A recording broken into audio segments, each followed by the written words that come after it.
നമസ്കാരം, പ്രവാസി മലയാളിയിലേക്ക് സ്വാഗതം. കോവിഡ് രൂക്ഷമാകുന്ന സാഹചര്യത്തിലും കേരളം വിദേശത്തു നിന്നുള്ളവരെ തിരികെ എത്തിക്കാൻ നടത്തുന്ന നീക്കങ്ങളെ അനുമോദിച്ച് വിദേശകാര്യ മന്ത്രാലയം.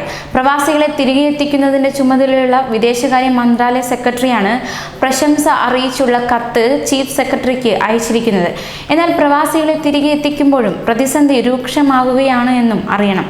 പ്രവാസികളുമായി കൂടുതൽ ചാർട്ടേഡ് വിമാനങ്ങൾ എത്താൻ തുടങ്ങിയതോടെ ക്രമീകരണങ്ങൾ താളം തെറ്റി. ഒരേ ക്വാറന്റീൻ കേന്ദ്രങ്ങളിലേക്ക് പോകുന്നവർ എത്തുന്നത് വിവിധ വിമാനങ്ങളിൽ. അതിനാൽ നേരത്തെ എത്തുന്നവർ മറ്റുള്ളവർക്കായി കാത്തിരിക്കേണ്ടി വരുന്നത് മണിക്കൂറുകളോളം. രാത്രി ഒരേ സമയത്ത് കൂടുതൽ വിമാനങ്ങൾ എത്തിയതോടെ കോവിഡ് മാനദണ്ഡങ്ങളെല്ലാം ലംഘിച്ച് വൻ ആൾക്കൂട്ടമാണ് വിമാനത്താവളത്തിൽ ഉണ്ടായത്.